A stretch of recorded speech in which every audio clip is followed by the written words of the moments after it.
नमस्कार मित्रांनो, राज्यातील दिव्यांग नागरिकांना यंदा देखील स्वयंरोजगारासाठी ई-रिक्षा वाटप करण्याचा निर्णय मुख्यमंत्री एकनाथ शिंदे यांनी घेतलेला होता.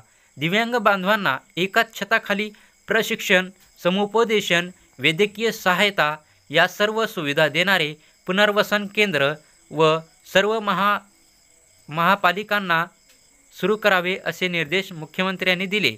तसेच दिव्यांगांना कौशल्य विकासाचे प्रशिक्षण देणारी योजना तयार करतानाच कर्जाची रक्कम 2.5 लाख रुपयापर्यंत करण्यात यावी असेही मुख्यमंत्र्यांनी सांगितले.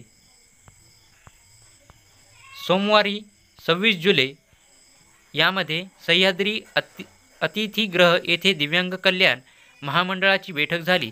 यावेळी दिव्यांग महामंडळाला 500 कोटी रुपयाचे भागभांडवल असून दिव्यांग बांधवांसाठी कर्ज देण्याची मर्यादा 50,000 रुपये आहे ती वाढवून 2.5 लाख रुपये करण्याचा प्रस्ताव तातडीने सादर करण्याचे निर्देश मुख्यमंत्री श्री एकनाथ शिंदे यांनी दिले.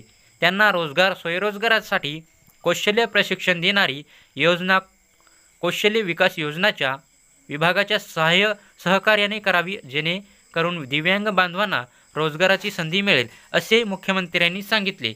दिव्यांग बांधवांना एकाच छताखाली वसतिगृहाची सोय, प्रशिक्षण, समुपदेशन, वैद्यकीय सहायता मिळावी यासाठी पुनर्वसन केंद्र तयार करण्यात यावे. प्रत्येक महानगरपालिकेमध्ये असे केंद्र तयार करण्याचे निर्देशही मुख्यमंत्र्यांनी दिलेले आहे. तसेच केंद्र सरकारच्या योजनांचा राज्यातील दिव्यांगांना जास्तीत जास्त लाभ मिळेल यासाठी विभागाने आणि महामंडळाने प्रयत्न करावे. कर्ज वाटप प्रक्रिया फास्ट ट्रॅकवर आणावी, त्यासाठी मोबाईल ॲप, हेल्पलाईन यासारख्या तंत्रज्ञानाची मदत द्यावी अशी माहिती देवेंद्र फडणवीस यांनी दिलेली आहे. दिव्यांगांना उच्च शिक्षणाची कर्ज योजना आहे, त्याबाबत जागृती करण्याचे निर्देश मुख्यमंत्र्यांनी दिलेले आहेत. दरम्यान गेल्या वर्षी महामंडळामार्फत बॅटरीवर चालणाऱ्या 797 रिक्षा दिव्यांगांना स्वयंरोजगारासाठी मंजूर करण्यात आल्या.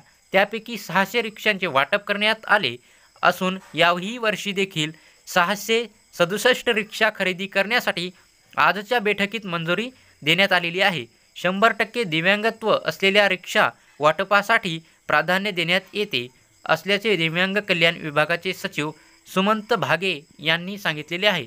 तर ही माहिती तुम्हाला चांगली वाटली असेल तर आमच्या चॅनलला सबस्क्राईब करा. धन्यवाद.